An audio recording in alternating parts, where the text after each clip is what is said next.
Robert Fitzgerald, welcome to the Yellow Ball podcast. Thanks, Laurie. How are you? Mate, really, really well. Thanks for asking. And as you know, I teed you up, a good part of 18 months ago to be a part of the show. Would that sound about right? Yeah, I think so. It was, about 18 months ago, I think. Yeah, and you've always been very accommodating, and I've been at you pretty regularly about it. So honestly, you'd have to be pretty close to be one of the biggest guests we've had. We've had Hall of Famers, and I'm going to suggest that maybe one day you could be a future Hall of Famer. How does that sit with you, hearing those kind of predictions? Yeah, a little bit surreal, mate, but still a few years away yet. So hopefully I can keep rolling the arm over. Another 2 or 3 years left at the moment. Well, you've escalated our chat, but let's just go there right now. 2 or 3 years left at the moment. Yeah, so I'm not done yet. I just enjoy the game too much. So I've got one World Cup, and then we'll see what happens after this one. See what happens. Now, I've listened to a lot of sports interviews, and whenever someone says, let's see what happens, they don't come back after that one, brother. Yeah, well, wait and see. Don't you ever play poker, mate? Fitzy, I feel like I've just outed your retirement. Have I just outed your retirement here on the Yellow Ball podcast? Do we need to edit this or what? Not at all, mate. Not at all. I've got a couple of years left, mate. I'm 37 now, so Vinesh and Lyle can still play very good cricket at their age. So I know Lyle's only a couple of years older than me, and Vinesh is a few more years older than Lyle, but they both can still play some really good cricket. So if they keep playing good cricket, why can't I? Just got to keep the body nice and healthy and fit. Well, and that's the thing, mate. You're as strong as an ox, and you've got the metabolism of a greyhound, which also is working in your favour as well. And I've heard a lot of your interviews over the years, and obviously talking to you as, I'm going to say, a close personal friend. You might not want to associate me in that manner, but I'm going to associate with you in that. And you do a lot of gym work as well, don't you, in your preparation for games and seasons? Yeah, so I do some group fitness classes, which I think is more of a benefit to me. It's just all your F45 sort of style gym work, and strength and conditioning, grit strength, with all the barbells and dumbbells and all that sort of stuff, mate. So I find that more motivating for me, because at least I know I've got someone there to push me and other people to push. If I just go into the gym by myself, I get lazy. So I need someone there to keep pushing. So I just try and find that way, mate. And I just do that. Now, Fitzy, question without notice. Do you remember the first, I've been watching you play indoor cricket since I was a little kid, but do you remember the first time that you and I came into connection together as a part of the indoor cricketing community? When was that? Do you remember? When was that? About 2007, 2008 maybe? I'll accept it, 2008. What were we doing? Umpiring together. We were umpiring together. And that's something that I love about you and I want to talk about. Everyone always talks about that you got a big heart. You do a lot of benevolent activities within the community. Your involvement in the Try 21 series, which raises awareness for those in the community with Down syndrome, is really heavily documented. But people don't also know that you've been a part of the Umpires Union and you've umpired at national level, I believe, on a couple of occasions. Have you not? Yeah, I did it twice. I think it was 2007-8 or 2008-9. So it was 2 consecutive years there. I think one down in Sydney, one up at Caboolture there. So I did it for a couple of years. And I also umpired a few games to help out our good old mate Shep to Masters at Toombul, I think a couple of years after that. So I have done a little bit of national umpiring before. You have. And do you think there's any benefit to umpiring? Mate, I think, if you've played the game, you understand the game so much more when you get up there in the actual umpiring stand, because you know how the players think, how the ball comes off the net, like you can try and preempt the next sort of step that the players will take, so you're kind of ready, if you know what I mean. Yeah, I do know exactly what you mean. And that's the one thing with umpires is you don't want to be trying to chase the ball and make decisions after it's already been. So I understand completely what you mean. You want to be in that good position, ready for that ball to cross that line, or ready for that bat to cross that line, or watching where, particularly at an open level, the receivers have just got silky smooth hands. You know, you can't be committed just to listening to the noise of the bails hitting the stumps, because they'll just take them and just whip them off like satin sheets. So you always need to be ready in that position before that happens to be able to make decisions as they come. So absolutely understand that. And can I say, that was the very first time that I ever umpired, was at that tournament at a national level, at least. And I've never said this to you, but to be able to get to know you during that time, I already knew who you were. Obviously, you'd have no idea who I was. And I've always really treasured that, mate. And I think that I can't say it because I can't swear on the podcast, but there's been a couple of times where you've looked up to me and I think I know where you're going. Yeah. and you said, Loey, do a good job. And I said, thanks, Fitz. I appreciate it, mate. So I think that's why you're so well liked in the indoor cricketing community, is because you are so well rounded and you're really humbled. And something that I love is you are very approachable. And that's something that you pride yourself on, particularly with juniors.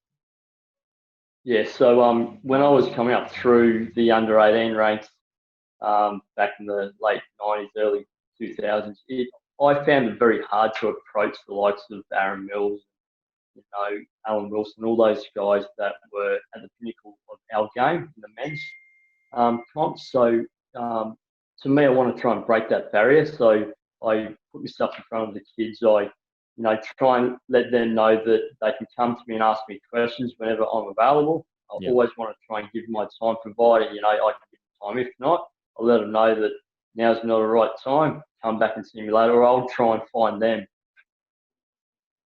And that's, and I agree with you as well. My favorite, I've got a couple of favorite players. Aaron Mills is definitely one of them. And I totally understand where you're coming from. And I'm just a mere mortal, but you're this kind of indoor cricketing god. And even you still didn't have the courage to be able to go out there and relate to them. It's not that they're bad people. It's not that they're wonderful people. They're outstanding people. But it's just they didn't have that kind of recognition in the indoor cricketing community that that's something that's available. And you do that beautifully, that I think, because you've been coaching in the juniors for quite some time as well. Yeah, so I try and do a bit of coaching back at Wynnum, with a lot of juniors and whatnot. So, but I've been involved in the junior system here in Queensland now for the good part of about 8 years. I think I started off with when Bruce Harold was running the junior program, when it used to be run out of Kedron, and then they went from Kedron over to Strathpine. So there I was doing a little bit of coaching with Bruce, and when we moved over to Strathpine, I then was one of the selectors for the Queensland state side. So, but I found doing that I had very limited input into the development of the actual kids, because you'd seen there as a selector. So if you were to go and talk to someone about their game, you might be seen from the outside from parents trying to help that kid make a Queensland side, which you are, but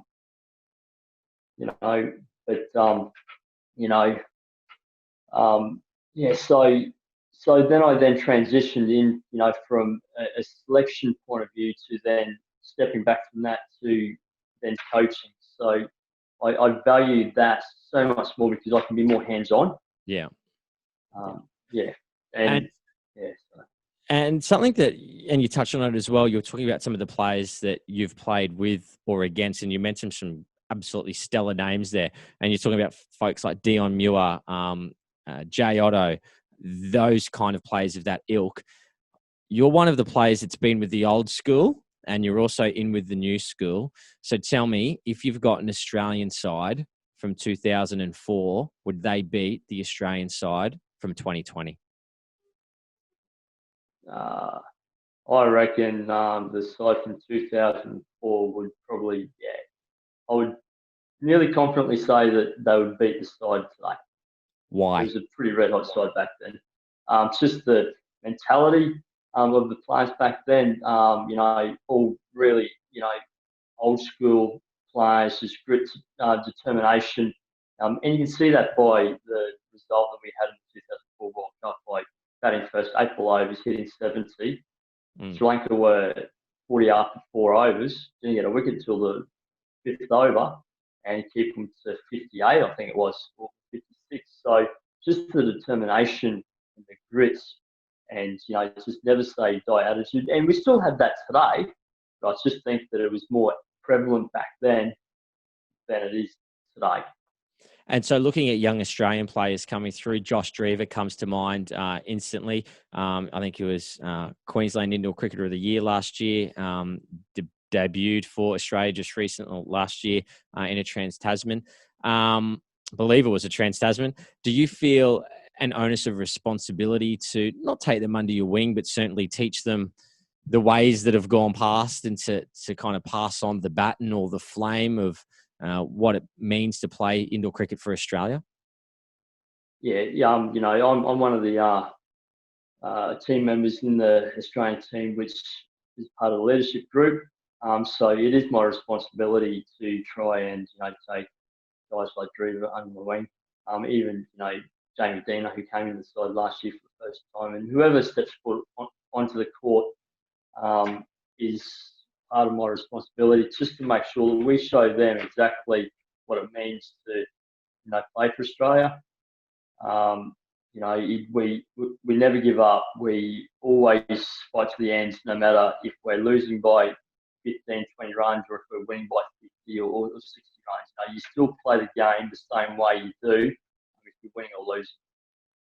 And Australia has a habit of getting out of really sticky situations in World Cup. You already talked about Sri Lanka, which I know that Nick DeGrees has talked to me at length about. That's one of the best tournaments he's been a part of. There was a 2009 World Cup where New Zealand really had us on the ropes. There is just a way that somehow Australia can pull themselves out of some really tricky situations. Yeah, I know. It's pretty good to watch, and it's really good to be part of. We just have that habit, and to be quite frank with you, I really don't know exactly what it is. It's probably, got a lot to do with just the guts and determination that we have. We just don't want to let our teammates down, our coaches down, our family down. So, we just go in there and because of our training workload too and our training ethic, we always train to play. So if we're doing stuff at training, well, that'll carry on over to playing the game. So we always make sure that we don't walk off that court being underdone. So if you want another bucket of balls to train at, so don't walk off and go, what if? Go and do it. It's just always do that thing and be satisfied with the fact that you finish your training session where you want to finish it. And something about training, there was a recent Cricket Australia indoor page post that went out for your birthday of you doing some pretty incredible runouts in the World Cup over in New Zealand. I'm not sure if you're aware, but that literally got like 20 million views. Like, I understand that it might say if you go back there now, it says something around like 4 million or 3 million or something. But the real data that I've received from Cricket Australia is that received over 20 million actual eyeballs and people looking at you doing what you do on that leg side. Ridiculous getting up high and getting to the ball. First of all, congratulations on that. The world is literally, and this isn't even an understatement, mate. The world literally just loved it. It's the most viewed video that's happened on the Cricket Australia indoor Facebook page, period. So my question is, how do you do that? Because I've got no idea. And I know there's a lot of our listeners that want to know the way that, like, I get you've always got to be in position and you've got to have everything aligned and, you've got to be kind of in that spot before the ball gets to you. But how do you get into the sky and contort your body in such a way and then be able to have the accuracy to throw down the stumps? And how do you train for that? And how do you train for it alone, if it's possible? Okay, so it's really hard to actually do a jump throw. Like, I've tried to put it out there to kids to say, do you know how to do a jump throw? They say, I don't know. And I go, try it. And then they do it and they try and twist around. It's actually very, very hard to actually coach someone how to do it. You just got to get up there and show them how you do it. And then hopefully they can see it and then they'll try and replicate it. But it's all about just trying to get your body down and twisting your legs around so you can actually twist your body around. And then you've always got to be watching the stumps. So if you're always looking at where the stumps are, you'll generally be able to counteract your throw. So if you turn your body too far around or not too far around, if you know what I mean, if you're watching, the stumps where you want to throw the ball, you'll be able to get it there. It's just, it is really hard to try and do, but it's all about just trying to preempt everything. And to try and do a jump throw effectively, you really have to time it at the apex. So you want to be able to get the ball when it's just about ready to come back down. So you're at the point of trying to get the ball, then that way it's the quickest way to get the ball from there back to the receiver. And that's why I asked the question, because it does look ridiculously hard. And there seems to be an ability, it's a very, very old cliche, but the best players make things look very easy, no matter what sport it is. And the way there's a couple of players that always amaze me, Benji Flores is another one as well. He's obviously got fantastic height, Benj. And it's interesting as well that you talked about the apex of the ball as well. So can you talk about that a little bit more as well? Is it a timing thing in the hand that once you get at the apex, how can you get it away quicker? Like, can you just talk about that a bit deeper?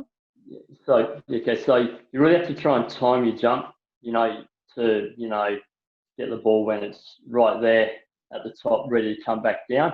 And then you've just got to make sure that when you catch the ball, it's a quick catch release. So it's all about trying to control the ball in your hands. And as soon as you control it in the hands, you're looking at the stumps and you're releasing the ball.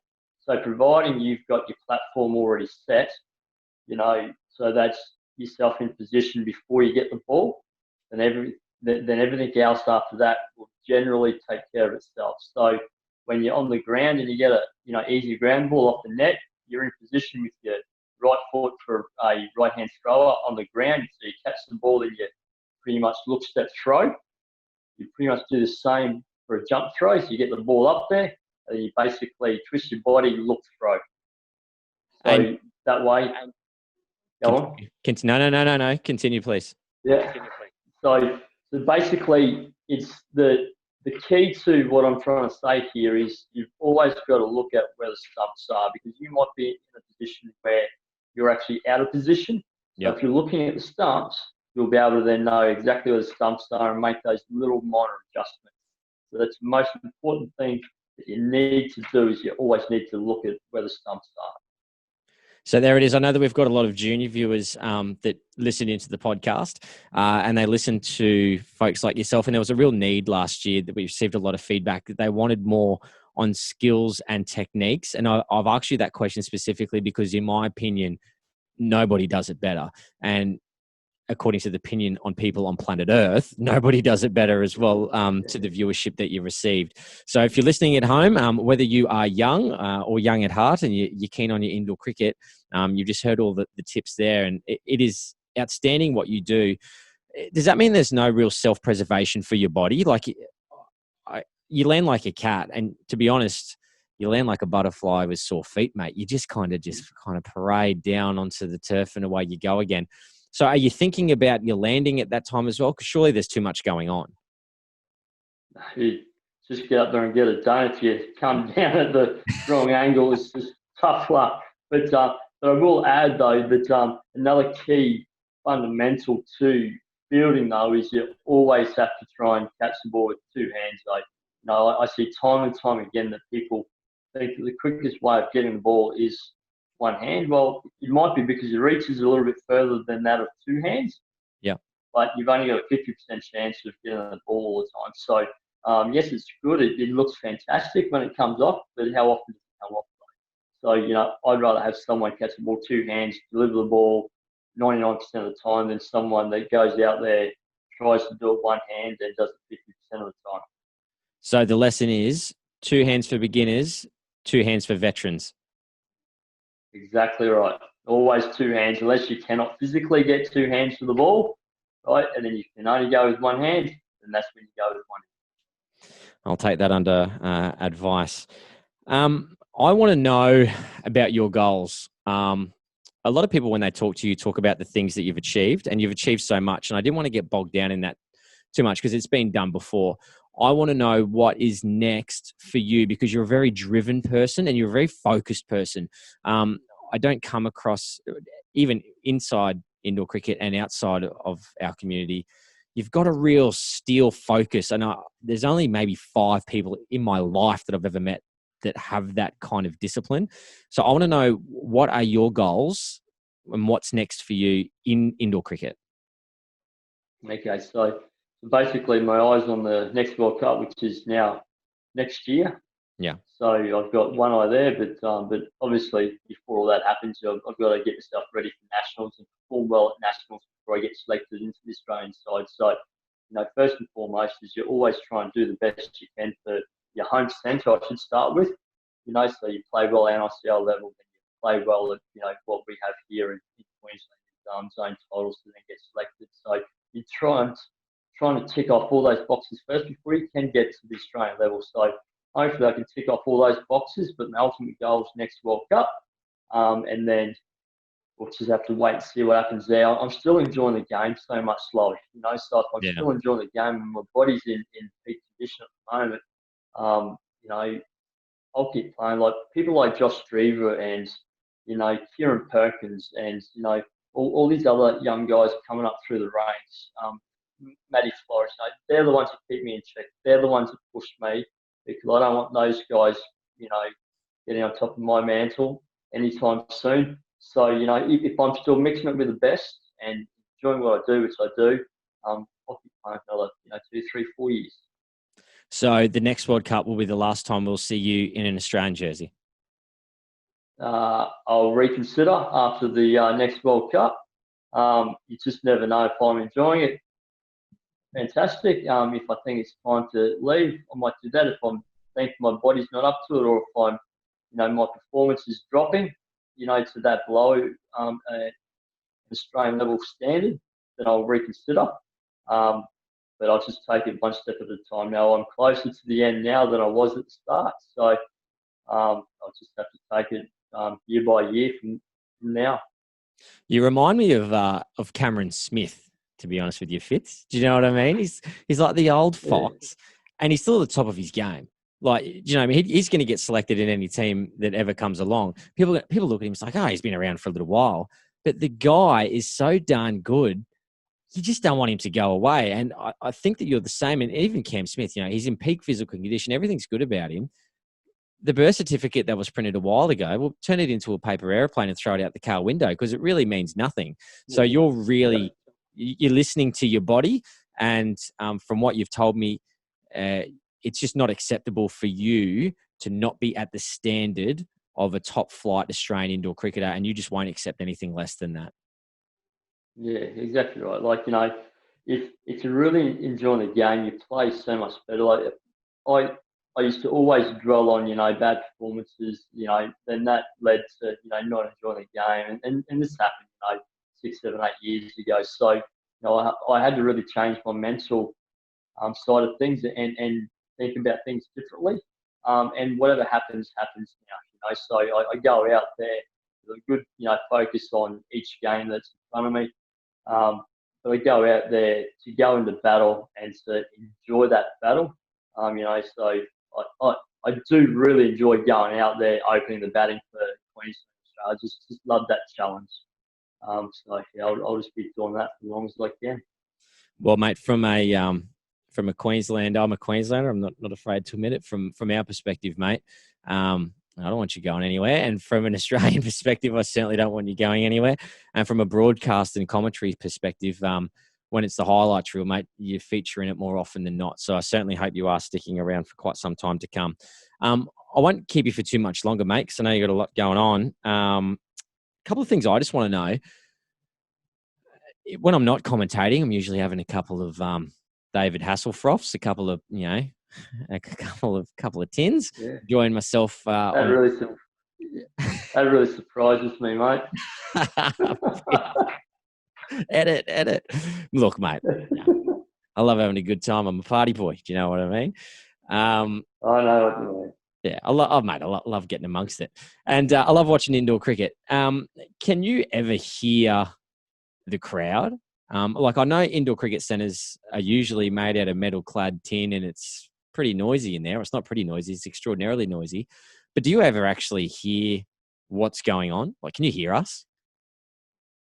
Yeah, yeah. Like the crowd and the people, it's just so close to the courts. You can hear what's going on, but we've just got to focus on what we need to do. So, so next year in the World Cup, when there's, a couple of thousand odd barking, absolute stark raving mad Australians in that court, and they want to throw a little bit of advice to a South African or a New Zealander or something like that, they'll be able to hear us. They'll be able to hear for sure. May have just opened up the floodgates there, unfortunately. And tell me, it's a non-contact sport, but that's a bit baloney with some of the games that I've witnessed. How physical is an open men's game of indoor cricket? It's not like it used to be. Really? You can get on it. Yeah, it's definitely not like it used to be. Probably would have stopped. Well, I've been involved now for 18 years. I reckon it probably would have stopped about 15 years ago. I reckon the emphasis now from a tournament director point of view, like with Shep and then the umpiring contingent at the moment, is they don't want to see that in the game, so they try and stamp it out. Yeah. But which is probably a good thing, because you don't want to have that involved in the game, because it does actually, it doesn't send a really good message to young kids coming up through that you can actually go out there and block and hurt people. Because the whole thing is about playing indoor cricket and playing good quality indoor cricket, because people want to see good fielding. I think that's probably the number one thing with indoor cricket, is just how good and how agile we are in the field, and then good batting when there's good bowling on. It's just that sort of battle that you have between bat and ball. Is what people really want to see. But back in the 80s and stuff, I've heard Cole Robinson, tell stories that you probably shouldn't tell people, about what happened when he was playing. Yeah.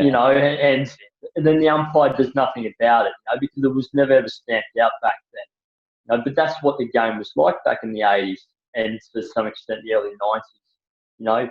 But now the umpiring is really on top. And you would have seen that from in the national title grand final with Panda umpiring, where Juddy come across in front of Brandon Course and got penalised 5, because they're trying to stamp it out.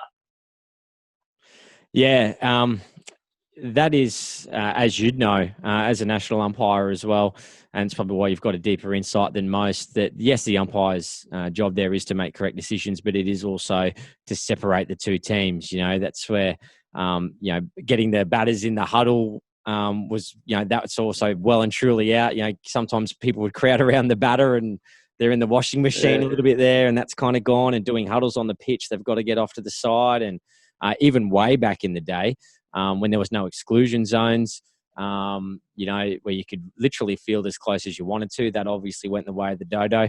So I agree with you, as time has progressed, the officials' stance has shifted.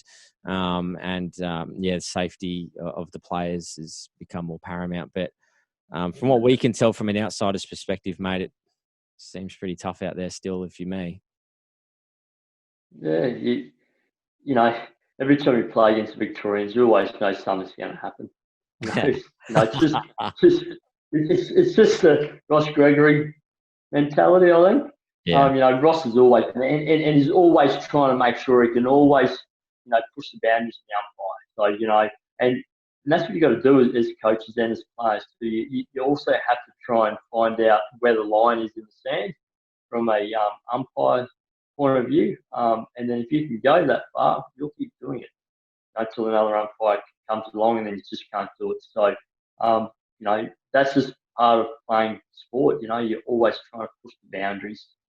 Yeah. If you can push the boundaries and it works, you just keep doing it. Well, I've umpired you on quite a number of occasions at national and international level, and I can assure you, you do the exact same, Fitzy. So don't, You always push the boundaries. don't choose for a second think that you're different to those guys. I'll tell you right now, you're the exact same. But mate, look, I don't want to keep you because I want to get you back on the podcast, mate. And I've been absolutely frothing at the bit to have you on. And I'm so glad that the Yellow Ball podcast and say that you've been one of our guests. Mate, I don't want to give you too much of a big head, so I'll keep it pretty simple. But quite frankly, you're one of the greatest players to have ever played indoor cricket. I think it would be an absolute travesty one day if I'm not standing up and applauding you at a presentation dinner where you are inducted into the Hall of Fame. I don't think it's a matter of if, it's a matter of when. And I hope it's not for a long, long time to come, because I want to see you keep playing for Australia and for Queensland for many, many years to come. So, Fitz, thanks very much for coming on the Yellow Ball podcast, mate. And please don't be a stranger, okay? No worries. Thanks for having me, Laurie.